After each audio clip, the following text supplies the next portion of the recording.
یہ جو موقع آتے ہیں نا شب برات کے، شب قدر کے، یہ بنیادی طور پر اللہ تعالیٰ کی طرف سے دی ہوا موقع ہوتا ہے کہ چلو تمہیں چانس دیتے ہیں، پابندی کوئی نہیں، لیکن رب کی طرف سے نا موقع ملتا ہے، چلو تمہیں ایک موقع دیتے ہیں، چلو اپنے آپ کو کلیئر کر لو، تمہیں موقع دیتے ہیں۔ یا اللہ کیا کرے؟ کچھ بھی نہیں، آ کے نا سچے دل سے 2 رکعتیں پڑھ کے توبہ کرو، عرش کا مالک پچھلے سارے معاف کر دے۔ ان لوگوں کی باتوں پہ نہ جائیں جو بلا وجہ پریشان کرتے ہیں لوگوں کو۔ شب برات کا حوالہ بھی نہیں مل رہا، حالانکہ ترمذی شریف میں حدیث موجود ہے، سیاہ ستہ کی روایت ہے ترمذی میں۔ پہلے کہتے ہیں سیاہ ستہ سے دکھاؤ، جب سیاہ ستہ سے مل گئی تو اب اور کدھر جانا ہے؟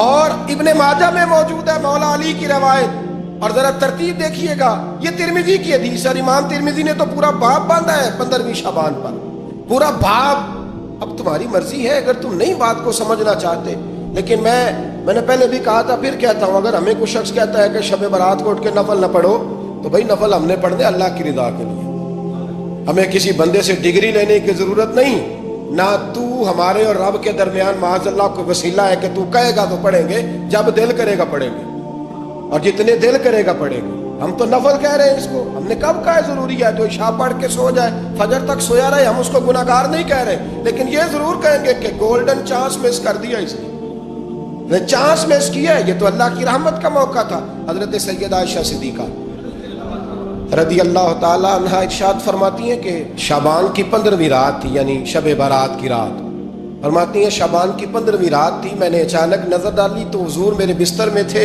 پھر میری نظر پڑی تو حضور نہیں تھے، میرے دل میں گمان آیا، خیال آیا کہ شاید کسی اور زوجہ کی طرف حضور کا میلانے تباہ ہو گیا ہو، وہاں تشریف لے گئے ہوں۔ فرماتی میں اٹھی باہر گئی تو نبی کریم علیہ السلام جنت البقیع میں تھے، قریب ایک جگہ پہ حضور دعائیں مانگ رہے تھے۔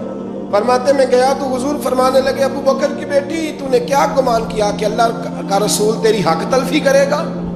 عرض کی حضور آپ مالک ہیں، کہیں اور جانا چاہیں تو میری طرف سے پابندی نہیں۔ کہتی ہے وہاں کھڑے کھڑے میرے رسول کریم نے بیان فرمایا، یہ ترمذی کے لفظ ہیں، حضور نے فرمایا عائشہ یہ شعبان کی 15ویں رات ہے، مدینے میں سب سے زیادہ بکریاں بنو کلب کا قبیلہ پالتا تھا، فرمایا آج کی رات بنو کلب کے قبیلے کی بکریوں کی تعداد کے مطابق اللہ میری امت کے لوگوں کی بخشی فرما دے گا۔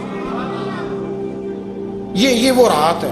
جناب عائشہ صدیقہ رضی اللہ تعالیٰ عنہ نے بات رات کو سنی تنہائی میں نبی پاک سے، رات کو تنہائی میں حضور سے سنی، سویرے جناب عائشہ نے کل امت کو بتائی۔ اگر یہ بات اہمیت والی نہ ہوتی تو بی بی صاحب آگے روایت کرتی، یہ کتابوں میں آتی، یہ لوگوں کو بتاتی۔ حضرت عائشہ نے روایت کیا اور مولا علی شیر خدا نے تو کھل کے کہا، ابن ماجہ میں حضرت علی سے پیار کرنے والوں کے لیے الگ عنوان، مولا علی نے کھل کے فرمایا شعبان کی 15ویں رات کو رات عبادت کرنا اور سویرے روزہ رکھنا۔ حضرت علی کے لفظ بائی نہیں سیاستہ میں، رات کو روز عبادت کرنا، دن کو روزہ رکھنا۔ ویسے تو رب کریم ہر روز تہجد کے وقت پہلے آسمان پر نزول اجلال فرماتا ہے اور لوگوں کو فرماتا ہے کوئی بخشش مانگنے والا؟ کیا انداز ہے مولا علی شیر خدا حدیث روایت کرتے ہیں، رنگ کیا ہے؟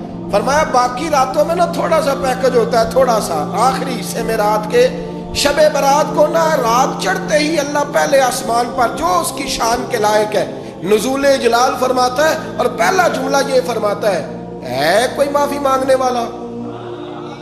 اللہ کرے آپ کو سمجھ آئے، یعنی معافی دینے والا کہہ رہا ہے چلو آؤ ادھر آؤ ذرا معافی مانگو، میں معاف کرنے آیا ہوں، مانگو معافی، ہے کوئی معافی مانگنے والا؟ معاف کر دیں گے۔ اور آپ فرماتے ہیں ہے کوئی رزق مانگنے والا؟ وہ جو بڑی درخواستیں دیتے پھرتے ہیں نا مختلف اداروں میں، وہ ایک درخواست نا شب برات والی رات بھی دے۔ اور میں نہیں کہہ رہا، مولا علی شیر خدا فرما رہے ہیں، اور وہ خود نہیں فرما رہے، وہ نبی پاک کا فرمان نقل کر رہے ہیں، اور وہ رسول اللہ صلی اللہ علیہ وسلم کی بات نہیں بیان کر رہے، وہ کہتے ہیں رب فرماتا ہے کوئی روزی مانگنے والا؟ سارے سیٹھوں نوابوں جاگیرداروں کے پاس جا کے تھک گئے ہو، ایک دن میرے کہنے پر، ایک رات، ایک دیہڑی ذرا شب برات والی لگا کے تو دیکھو۔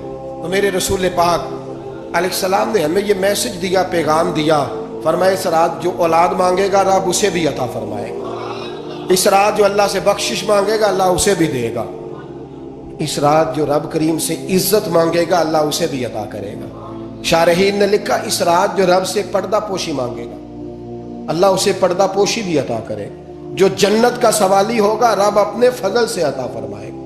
کوشش فرمائے, کوشش فرمائے.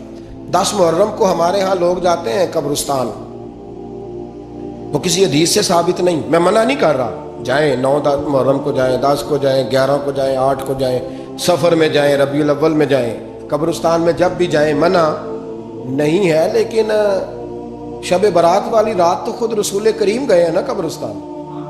اب جو بات میں نے سمجھانی ہے اس کو سمجھیں. نبی پاک کی والدہ کا مزار نہیں ہے وہاں جنت البقیع میں. حضور کے کو بھائی بہن, حضور کیا کرنے گئے؟ امت کی بخشش کے لیے گئے.